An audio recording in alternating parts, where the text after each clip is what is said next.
યુધિષ્ઠિર છે એ પાંડવોમાં સૌથી મોટા છે, એટલે એ પોતે જે નક્કી કરે એ દરેક પાંડવ માન્ય રાખતા હતા.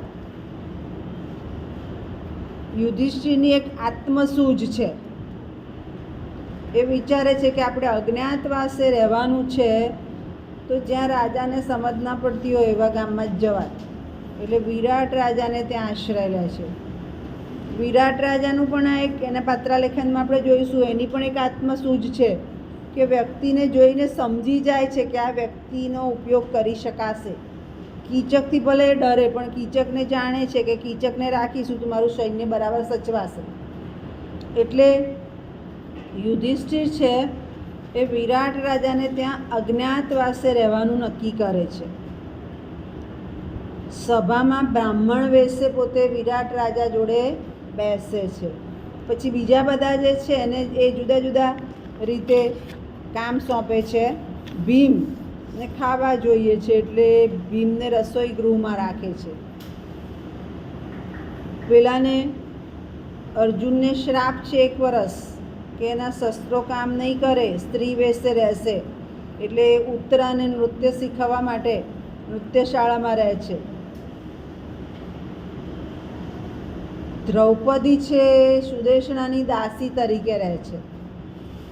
સહદેવ અને નકુળ અશ્વશાળા સંભાળે છે અને સેવક તરીકેનું કામ કરે છે.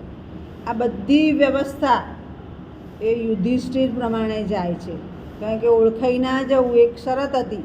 એટલે યુધિષ્ઠિર એમની હોશિયારી પ્રમાણેનું એને કામ આપે છે.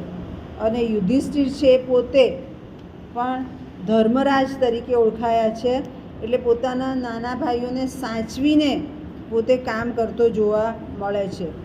બીજું યુધિષ્ઠિરનું એક દોષ પણ જોવા મળે છે કે જ્યારે પાસા રમવા બેસે છે, આપણી ભાષામાં જુગાર, પાસા રમવા બેસે છે ત્યારે એને ખબર નથી રહેતી કે પોતે હોડમાં જે મૂકે છે એ વસ્તુ મૂકી શકાય નહીં, અને એ હોડમાં ને હોડમાં ઘણું બધું ગુમાવી પણ દે છે. બીજું, કદાચ ધર્મરાજા છે એટલે પણ ચૂપ રહેતા હોય એવું બની શકે. એ ક્યારેય નિર્ણયમાં સામેલ થતા નથી.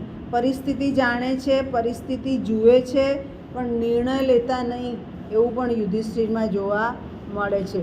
એટલે એવું બની શકે કે પાસા રમવા એનું નબળું પાસું છે, હોડમાં મૂકવું એ પણ એનું નબળું પાસું છે, પણ પોતાના ભાઈઓને, પોતાના ઘરને કઈ રીતે સાચવવું એવું આયોજન પણ એની પાસે છે.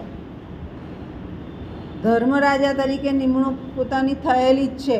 ધર્મરાજા એટલે ક્યારેય જૂઠું ન બોલે. પેલા અશ્વત્થામા વખતે પણ પૂછે છે તો કહે છે કે મને ખબર નહીં હાથી હશે કે માણસ હશે. 2 નામ હતા.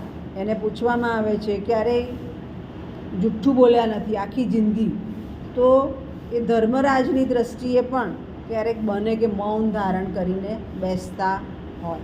ખ્યાલ આવી ગયો યુધિષ્ઠિરના પાત્રમાં?